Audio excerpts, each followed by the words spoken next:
tal? Bienvenidos y bienvenidas a esta nueva emisión de TBS4 Noticias. Este noticiario que se transmite por Comarca TV, el canal 32.3 de Televisión Digital Argentina. Pues bien, ustedes saben que se está desarrollando en Gran Bretaña el juicio al periodista australiano Julian Assange. Mientras espera el veredicto en una de las cárceles más bravas de Londres, llamada el Guantánamo británico, imagínense, damos las claves como para entender por qué Estados Unidos pide su extradición. Estos serían los detalles del caso. Assange podría ser sentenciado a cadena perpetua si los jueces británicos y en última instancia el gobierno del Reino Unido aceptan la solicitud de extradición remitida por Estados Unidos. Tras los ataques terroristas del 11 de septiembre de 2001 en Nueva York y Washington, atribuidos a Al-Qaeda, esas operaciones se convirtieron en parte central de la política exterior e interna del gobierno yanqui en torno a los países integrados a lo que ellos llaman el eje del mal. Assange publicó documentos sobre crímenes de guerra cometidos en las operaciones en Irak y Afganistán desde Reino Unido y en asociación con los medios de comunicación de diferentes países de Europa y Estados Unidos. ¿Cuáles son los cargos contra Assange? Bueno, hay 17 que están en la ley de espionaje estadounidense, que data de 1917 precisamente, por obtener y publicar esta información clasificada. Además, tiene un cargo por la ley de fraude y abuso de computadoras. Esta es la primera vez que la ley de espionaje de 1917 fue utilizada o es utilizada para acusar a un editor o a un periodista. Las organizaciones de libertad de prensa han subrayado que la acusación penaliza el comportamiento normal de quienes recolectan noticias. Además, esta acusación aplica la ley de espionaje extraterritorialmente. ¿Cuál es la posible sentencia en Estados Unidos? Como dijimos, puede ser condenado a 175 años, 170 de los cuales corresponden a aquella vieja ley de espionaje. El juicio, como dijimos, se está llevando a cabo en este momento y la segunda parte va a tener lugar entre el 18 de mayo y el 5 de junio próximos. ¿Dónde está hoy Assange? Y bueno, Assange dijimos que estaba en un lugar muy bravo, en una cárcel de máxima seguridad llamada Belmarsh, desde abril de 2019. Allí está desde que Lenín Moreno, el presidente de Ecuador, le retiró el asilo político y tuvo que abandonar la embajada de Ecuador en Londres, donde estuvo asilado 7 años.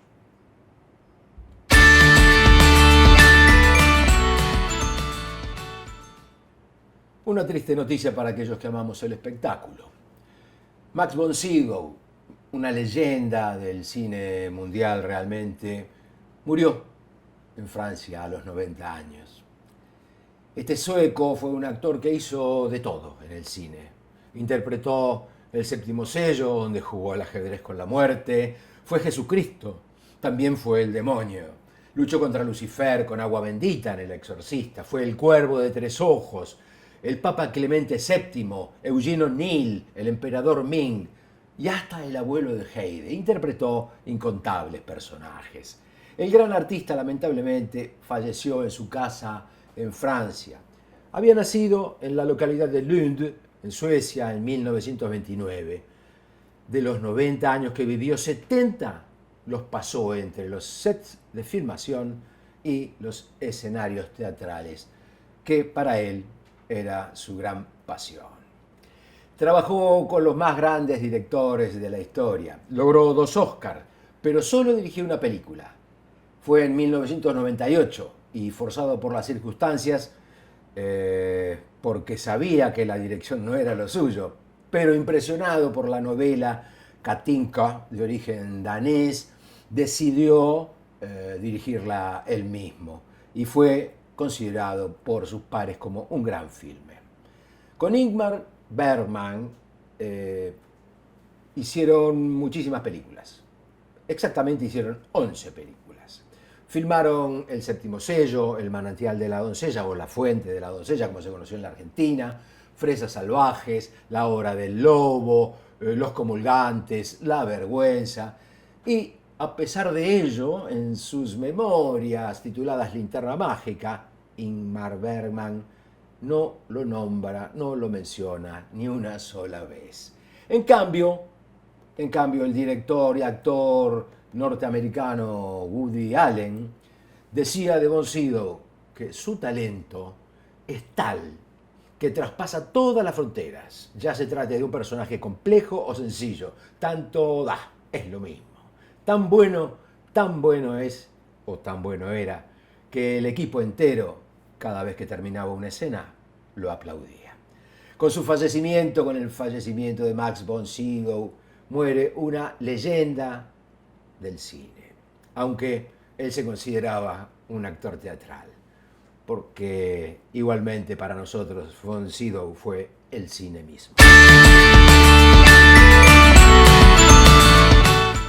Hay un tema de altísima importancia para la economía nacional y esto es la herencia recibida del gobierno cambiemita en cuanto a la fuga de divisas.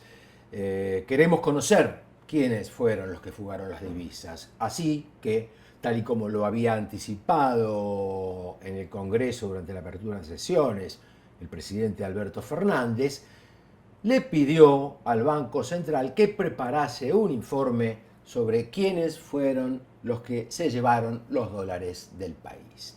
El titular de la entidad bancaria, o sea, del Banco Central, Miguel Pelle, afirmó: el presidente argentino nos ha pedido que hagamos un informe, básicamente sobre el proceso de endeudamiento y la fuga de capitales que se han dado en sintonía. El proceso de endeudamiento, dice Pelle, tuvo dos etapas. Una primera en la colocación de títulos y en la segunda de endeudamiento con el Fondo Monetario.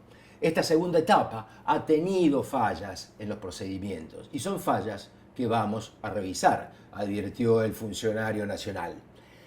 Para el titular del Banco Central de la República Argentina, entonces, en la toma propia de la deuda hubo un error en la política, en la estrategia, ya que esta decisión provocó una inflación de más del 53% en un año, con un país endeudado aceleradamente y no con el fin de mejorar la calidad de vida de sus habitantes, sino de producir un proceso de fuga masiva generado fundamentalmente por la propia desconfianza que generó el gobierno anterior. El director del Banco Central, Pelle, señaló que lo que estamos viendo en este momento es la verificación científica de esta sincronía entre endeudamiento y fuga de capitales. Esto tiene evidencias, pero hay que demostrarlo. Dijo que además investigarán a quienes han participado de este proceso de fuga, esto que tanto nos interesa, si hubo concentración de capitales en esa fuga o no. Este dinero que se fugó en estos años, hay que ver qué concentración tuvieron en la compra y en la fuga del dinero. Y bueno, la nueva gestión de Radio Nacional hoy está siendo atacada, o sigue siendo atacada nuevamente por el diario Clarín.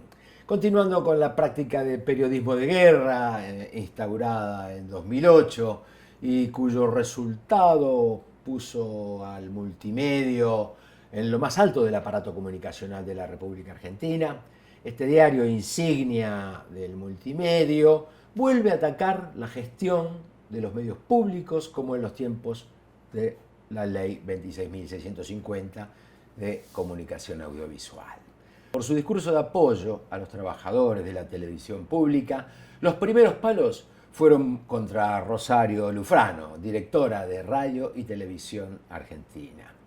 Luego fue a Bernarda Llorente, presidenta de TELAM, quien fue criticada por restituir a los cientos de despedidos que el ex cabeza del sistema de medios macrista, Hernán Lombardi, echó en 2018. Finalmente, y de forma indisimulada, La AM 870, Radio Nacional, es la nueva víctima de esos disparos cuyos objetivos son deslegitimar a las autoridades, a los periodistas y a la nueva programación. El caso es que la nota difamatoria firmada por un escriba llamado Alejandro Alfie intenta desprestigiar tanto a Rosario Lufrano, ya que en el título de la nota afirma Radio Nacional dejaría de emitir programas de las provincias para todo el país y se vuelca a periodistas militantes. Además, dan de baja 111 contratos. Tal es textual, mejor dicho, parte de la nota hecha por este Alejandro Alfie. Alfie presenta la información como si ya hubiese ocurrido, aunque mucho más abajo aclara que todavía en realidad no ocurrió y que no hay definiciones al respecto. Para cerrar este bulo, podríamos llamarlo, ahora se llama fake news, o mejor digamos, esta especulación mentirosa y sin fundamentos, Alfie afirma que Rosario Lufrano avanza en levantar programas de 8 provincias y aún de la Antártida. Hasta ahora dejaría uno solo, que se emite desde Córdoba. Todas informaciones infundadas, ideas que parten de imaginativos pero falaces periodistas, como el que acabo de nombrar. Ladran Sancho, diría mi tío Alonso Quijano, señal de que los medios andan. Otra buena para los amantes de la historia, para los que queremos a la Argentina, es que las mujeres de nuestra historia han retornado a la Casa Rosada. Durante un emotivo acto se reinauguró el Salón de las Mujeres que había sido desarmado durante el gobierno de Mauricio Macri. Fue en el marco de las actividades que el gobierno lleva adelante durante la Semana de la Mujer Trabajadora. Tenemos que reparar todo el daño cultural que hizo el macrismo, dijo Santiago Cafiero durante la emotiva reapertura, que tuvo la participación de la ministra de la Mujer, Género y Diversidad y referentes sociales y artistas. Para nosotros es importante resignificar esto, por el daño cultural y las agresiones que sufrimos en estos 4 años y porque buscamos ampliar derechos. Así se refirió Santiago Cafiero. Había aquí, en este lugar, un call center, dijo en este acto de reinauguración don Santiago Cafiero, donde durante la administración anterior se había instalado una oficina, la oficina de los vicejefes de gabinete Mario Quintana y Gustavo Lopetegui. Por suerte hoy ya ha vuelto a ser el Salón de las Mujeres. Además, se inauguró junto con él la Sala de las Mujeres, Género y Diversidad. Y a ello se refirió precisamente la ministra de Mujeres, Género y Diversidad, Elizabeth Gómez Alcorta, quien expresó que la historia siempre estuvo en manos de los varones de las clases dominantes, quienes han trabajado siglos para sacarnos nuestras doctrinas, heroínas, mártires y libertadoras, nuestras Micaela Bastidas, Macacha Güemes, Juana Ramírez y Bartolina Sisa. Las generaciones más jóvenes también nos enseñan el camino hacia el futuro para que hoy podamos seguir pensando en mayor diversidad.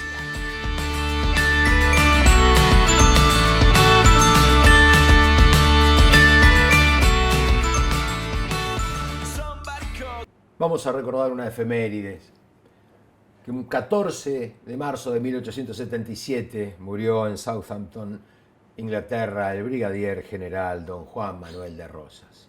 Había nacido en Buenos Aires el 30 de marzo de 1793.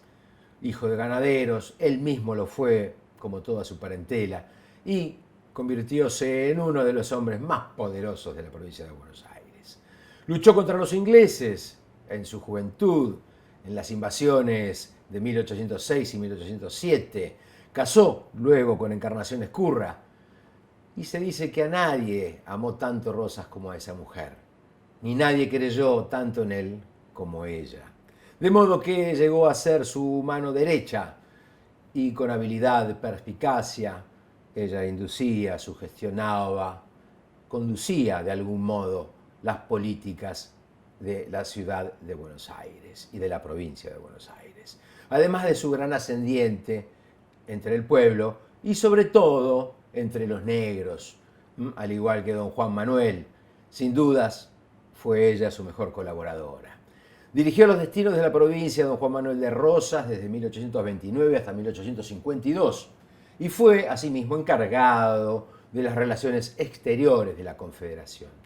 Defendió los intereses nacionales con convicción, con denuedo. Bajo su gobierno ocurrió la batalla de la Vuelta de Obligado, donde con una fuerza notoriamente inferior enfrentó a 110 naves piratas británicas y francesas de guerra y mercantiles que pretendían avanzar libremente por los ríos de la Mesopotamia argentina y eludir la aduana y el sistema de protección de economía del país. ¿Para qué? Para llenarlo de sus baratijas, de sus bienes suntuarios, facturados en Europa. Los unitarios, aliados de británicos, franceses, orientales, portugueses, contra la política proteccionista de don Juan Manuel, combatieron desde el exilio montevideano su gobierno de manera incesante y hasta atentaron más de una vez contra su vida. Luego de ser derrotado en la batalla de Caseros el 3 de febrero de 1852 por una alianza de británicos, brasileños, franceses y orientales, se exilió en Inglaterra. Como dijimos, dejó este plano humano allí en Southampton un 14 de marzo de 1877.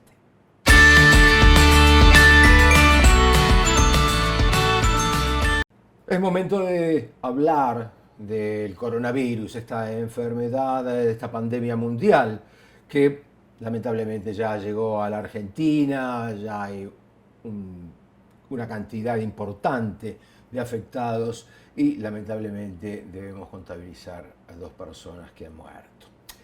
Creo que es importante conocer cuáles son básicamente las reglas a respetar para no contraer este coronavirus o bien llamado COVID-19. Básicamente las cosas que hay que saber, que una persona puede contraer el coronavirus por contacto con otra que esté infectada por el mismo. La enfermedad puede propagarse de persona a persona a través de las gotículas procedentes de la nariz o la boca que salen despedidas cuando una persona infectada, exhala, estornuda, tose. Estas gotitas o gotículas, como se llama en términos médicos, caen sobre los objetos, sobre las superficies que rodean a la gente, de modo que otras personas pueden contraer el virus si tocan estos objetos o superficies y luego se tocan ojos, manos, nariz, boca, etcétera, cualquier parte de su cuerpo.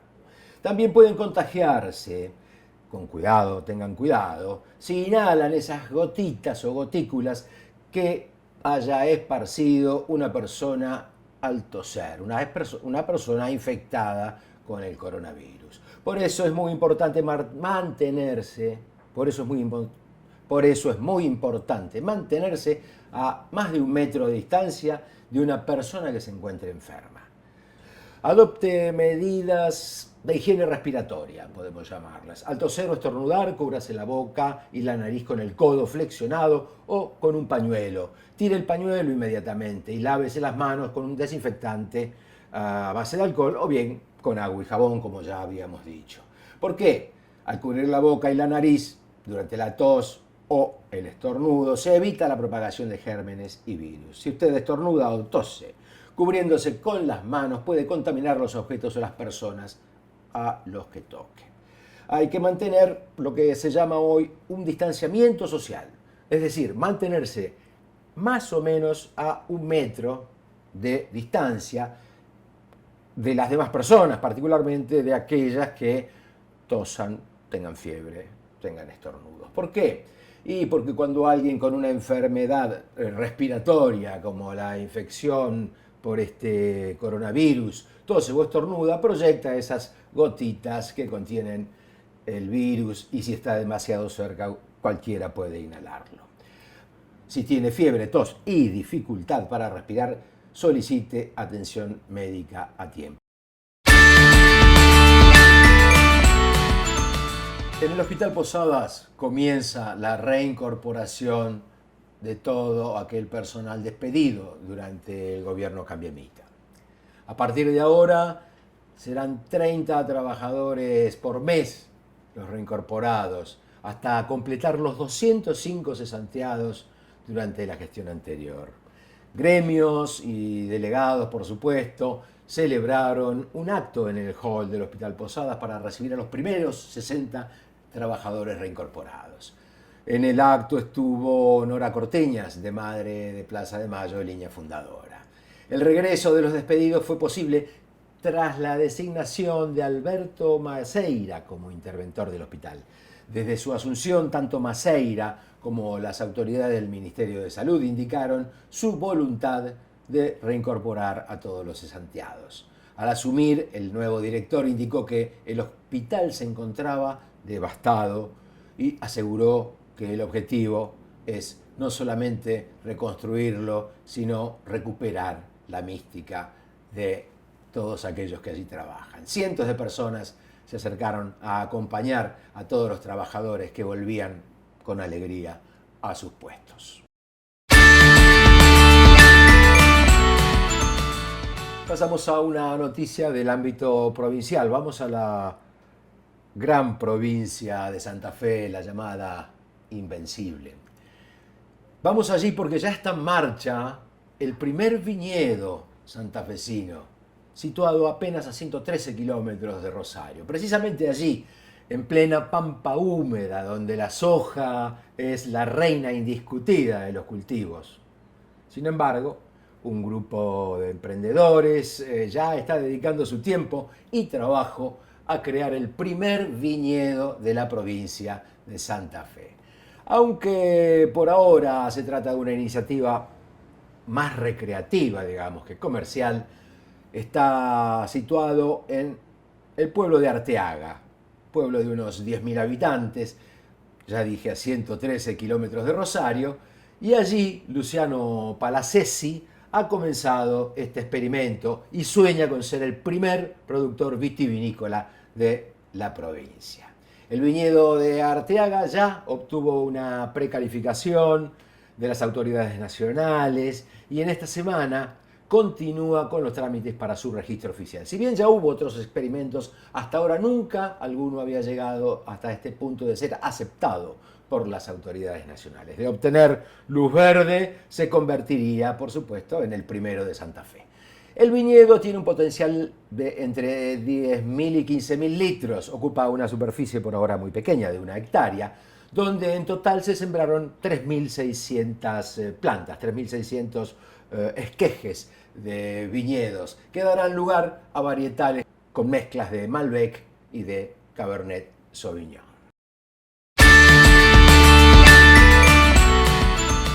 Las trabajadoras de provincia sin descuento. Así lo anunció Axel Kicillof durante la jornada pasada, anunciando que no habrá descuentos a las mujeres que adhirieron al paro convocado el lunes 9, luego del Día Internacional de la Mujer. La provincia de Buenos Aires, de la cual Axel Kicillof es el mandamás, no descontará el día a las mujeres que adhirieron al paro del lunes. Luego del 8 de marzo, considerado el Día de la Mujer Trabajadora, el lunes 9 se realizó un paro internacional de mujeres bajo la consigna: si nuestras vidas no valen, produzcan sin nosotras. Si bien el paro internacional de mujeres no está institucionalizado, los colectivos feministas buscan su reconocimiento para visibilizar sus causas y sus demandas. Estela Díaz, ministra de las Mujeres, Política de Género y Diversidad Sexual de la provincia de Buenos Aires, fue la encargada de anunciar que el gobierno no descontaría el Día de las Mujeres que adhirieran a esta medida. Además, se realizó otro anuncio largamente esperado, el de la puesta en marcha de licencias por violencia de género, lo que permitirá a las mujeres víctimas no concurrir a sus trabajos sin tener que recurrir a las licencias psiquiátricas. ¿Por qué? porque esas pericias luego pueden ser incluso utilizadas en su contra por los propios victimarios.